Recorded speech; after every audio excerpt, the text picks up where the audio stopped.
Thank you, Florence. It was actually heartening to see Gene's video at the beginning of the conference, because the way that he entered into insects as food is very similar as to how I entered into insects as food. Back in January, I was contacted by a group in South Alabama that was hosting an international conference on edible insects. And I was very fortunate to meet Dave there and Florence. Julieta was there from Mexico. There was someone there from Italy with the Food Aid Organization. There were people there from Japan and China that are using insects as resources and insects in food very readily. And there was an individual there from Ghana, and I just, I felt like I was a small pea in a very large world. And why in the world was I invited to this conference? Well, they were looking for an academic perspective, and after calling multiple departments and being rejected, turn away, no one's doing that, I don't know the answer to your question, I don't want to do any research and find out what's going on, I think I was the first person that said yes. And I'm very pleased that I took on the challenge and went to the conference and did the initial survey of curricula to see what is going on in American higher education in the area of entomophagy. So thank you for the invitation. So I'm going to talk a little bit about my background. I'm going to talk about service learning and how we can tie that into entomophagy. I'm going to talk about service learning at Georgia, what's going on in the area of entomophagy at Georgia, entomophagy in the curriculum in the United States, entomophagy in outreach education, perceptions and how this can affect entomophagy and the acquisition of entomophagy into our lives, and then maybe a hope for the future. So a little bit about my background. I have a rural upbringing, born and raised on a horse and cattle farm with 4 siblings. So I was very similar to the children that Florence was talking about, running around getting the grasshoppers and the crickets and the mealworms and anything that we could find and catch. It was more on a dare. It certainly wasn't out of nutritional need, but it's always been something that I've never been afraid to try. Biology degree. I then went on and did some medical public health research, and then really found an interest and love in teaching and did my dissertation on developing service learning courses there in entomology at Georgia. So service learning, for those of you who are not familiar with this type of pedagogy, it's a type of experiential education where you really bridge the curriculum with a community partner. So you always identify a community partner. It has to be mutually beneficial, whatever projects you're going to pursue. You don't want it to be good for you but not good for them. You don't want it to be good for them but not beneficial for you. Mutuality is very important. A key thing to service learning is it's reflective. It's not volunteerism. You don't just go and do for the sake of doing. You go and do because you've invited to be there, because there's a need to be served, and then you come back and you talk about, well, why did we do that? Did we make a difference? Should we do this again? And how we can make it better. You want to make it sustainable. Whatever projects you do, oftentimes we go in, especially with community partners, you have a great idea, you build this community garden, there's no one to see the garden into the winter, there's no one to take care of it come spring and when you need to weed it. So really thinking about sustainable projects. And then most importantly is it is connected to the curriculum. It is service, but you are learning directly related to the curriculum. So I've been able to develop 3 service learning courses at the University of Georgia. The first is a 100% service learning course. We spend the entire time doing outreach and learning about outreach. So students are required to do 30 hours of outreach in the community every semester. And so at about 20 students per 2 semesters a year, that's about 1,200 hours of outreach. So I teach the students about pedagogy, I teach them about andragogy, I teach them about the land-grant mission, I teach them about service learning, I teach them about entomology, and then I teach them about the specific insects and arthropods they're going to be interacting with in the community. The second one is a discipline-based service learning project. So they're learning insect natural history, and we do a service learning project. So some examples of that are donating insect collections, bringing K through 12 teachers along on these international trips, and even sometimes bringing high school students with us as well. This summer, I'll be launching another service learning course, an international course, but this time it's in Ecuador, and we're going to be doing medical entomology. So the service project about this is going to be working in local hospitals, working in local clinics, and then building some sort of public health education campaigns that we can leave there to try to educate the community about vector-borne diseases in their area. So entomophagy at UGA, what are we doing in the area of edible insects?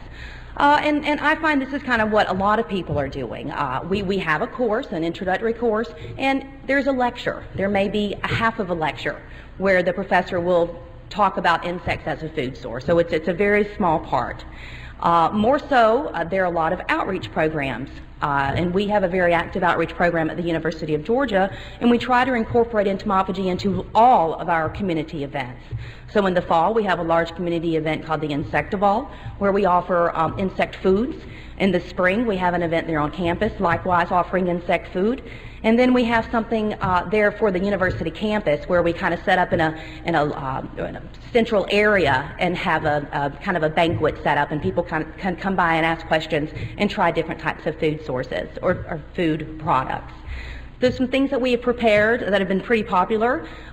Cookies, pizza, popcorn, peanut brittle, pasta, different rices, lollipops, cupcakes, all sorts of different things, and they've really been quite well received. So across the United States, there are approximately 50 departments and units that study entomology. So what I was able to find, and I will say this was just an online survey.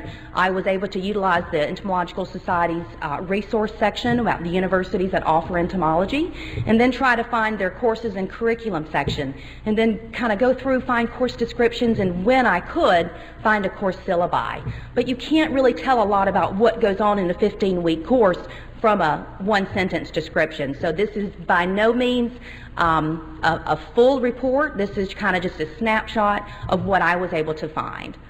So many different departments across the U.S. are talking about insects as food in a lecture, in a course. I'm not going to read all those institutions. You can see kind of who's doing that right now.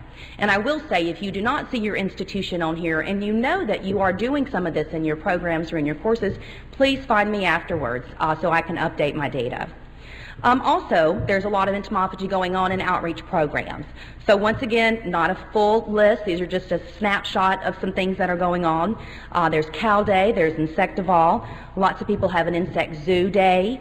There's the Insectapalooza, there's the Bug Bowl, there's the Insectarium, there's the Insect Festival.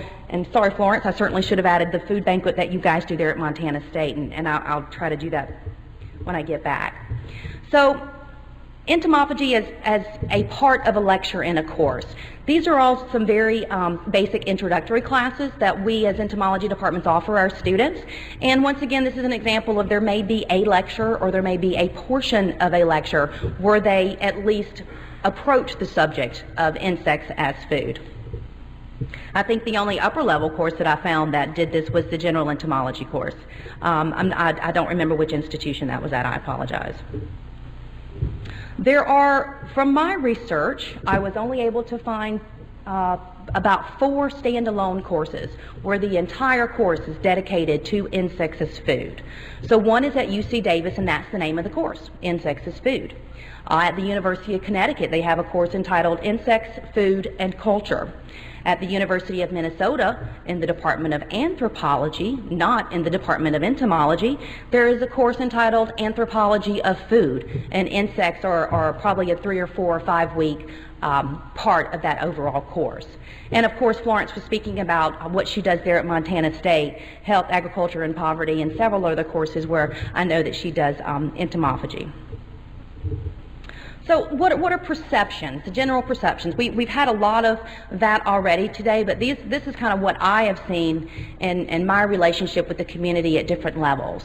Children at community and outreach events, there's the ooh factor, but I think that's kind of exciting for a lot of children, and generally it's positive. My children love eating insects. They have no qualms about it, and they share their insect lollipops with their other kids and friends and teachers at school as often as I can prepare them. University students, however, they're about halfway there. They may be exposed to entomophagy in a course or as part of an outreach program. Generally, the perception is positive, but really they're less willing to try. If I have a class of 20 students, if I'm lucky, maybe 10 of them will actually put the insect in their mouth. So the general community, so when we're going out to these large festivals, what is the general community members' perception? It's generally negative.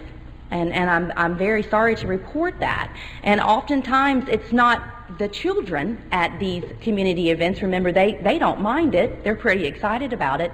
It's the parents that stand several feet back, have their arms crossed, have a very stoic, stern look on their face, may even tell their children they are not allowed to try the insects for various reasons. And I'm not about to, challenge a parent's decision. But generally the community members and the older university students and the community at large, they're less willing to try. They put up that facade, even if it's something fun like pizza or popcorn brittle. They're just they're not really interested at this point. So why? Why are children willing to try entomophagy? Why are college students a little more hesitant? And why are community members even more hesitant? Is it cultural? Is it nutritional? Is it media and the misconceptions we get from shows like Fear Factor, and I could go on and on about media misconceptions in entomology? Is it age? Do we lose our willingness to try as we grow to become adults? Is it psychological? Are we just psyching ourselves out? I think Dave had a great quote earlier, the most difficult insect to eat is the first. And behavior and attitudes, is that what it all boils down to? So the potential future of entomophagy and entomology education here in America. We can increase our standalone course offerings. We can increase these insects as food courses. We can start doing special topics courses. We often are asked to do special topics, and you sit back and, well, what am I interested in this semester? Or what's hot in the media right now? Or what local outbreaks are going on with insects in my community that I really want my students to be aware of? Why not make entomophagy that special topics seminar?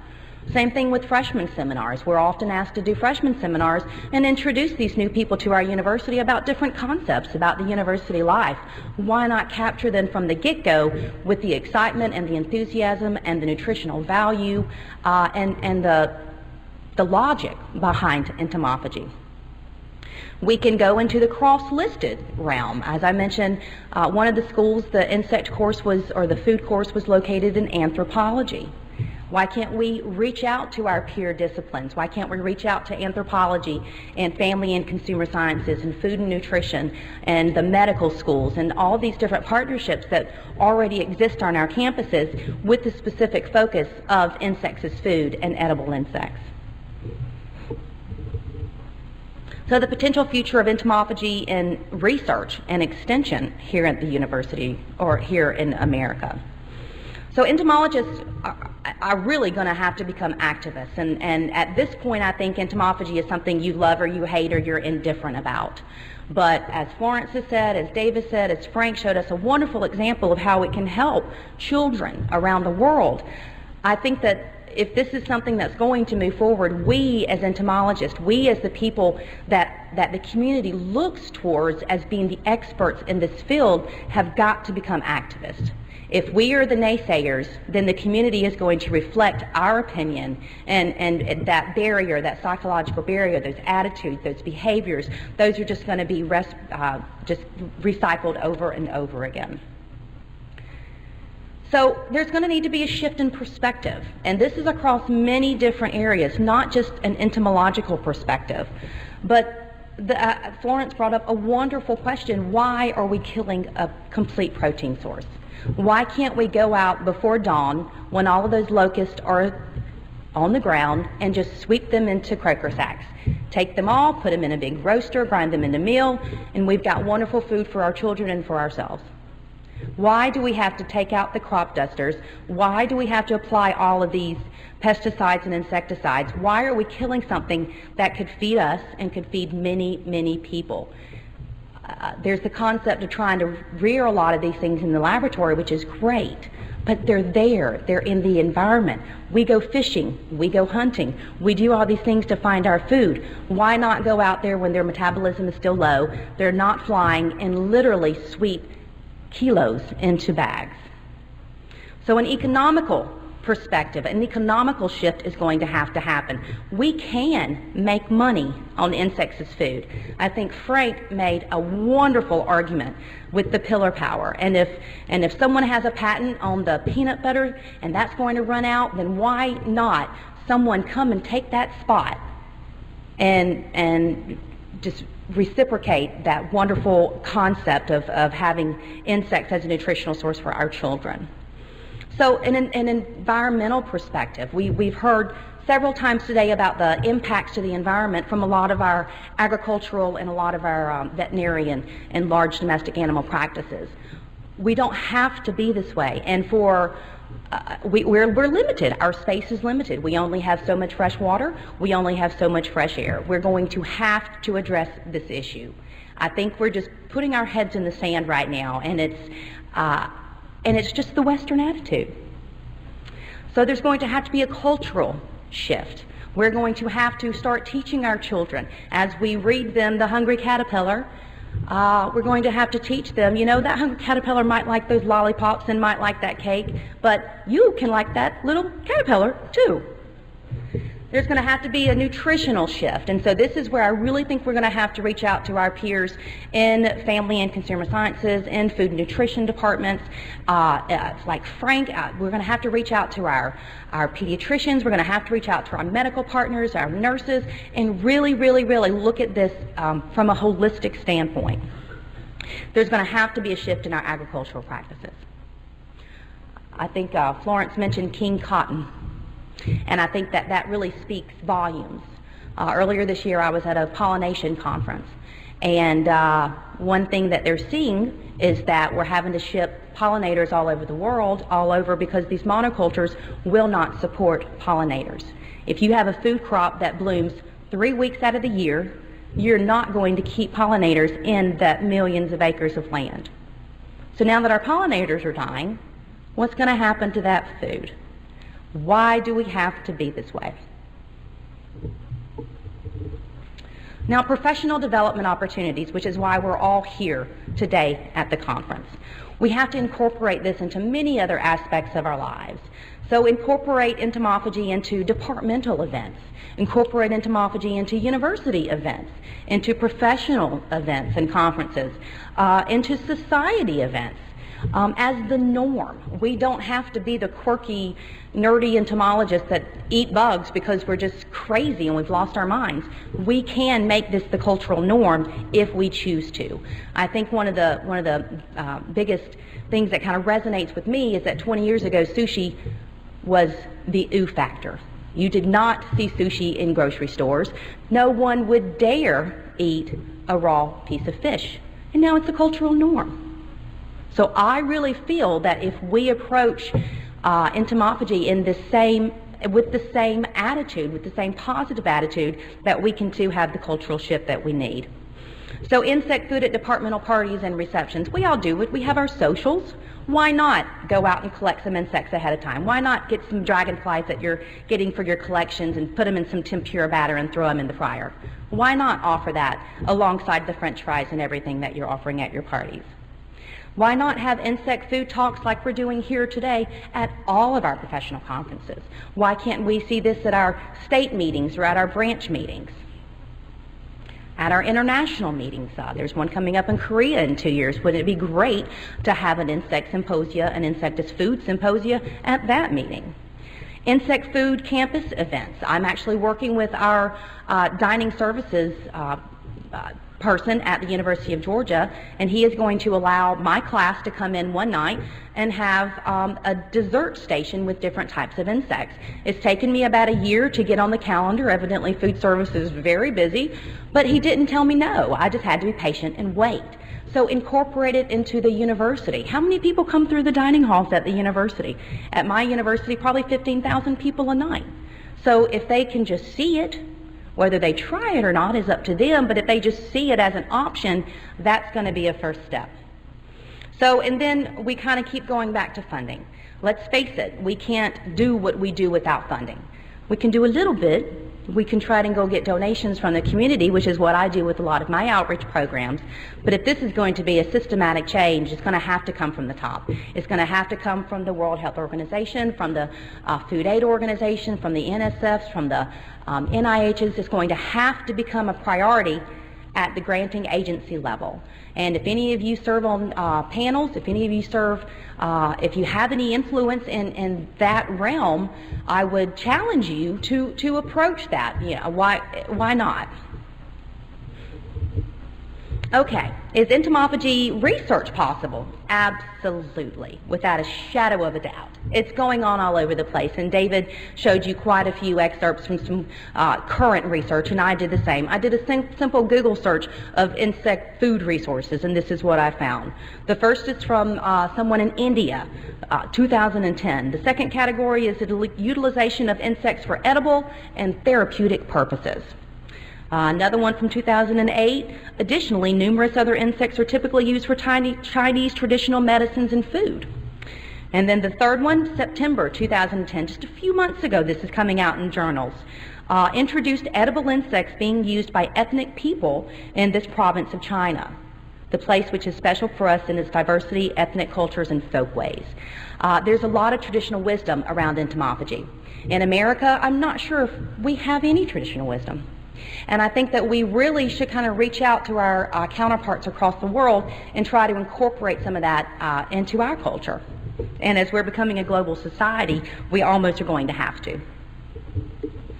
So the U.S. is a world leader. We are looked to all over the world as being a model in the areas of research, extension, and teaching. And if American entomologists embraced entomophagy, as much of the world already does, there is a hope for hunger, there is a hope for the environment, and there's a hope for tomorrow. Thank you.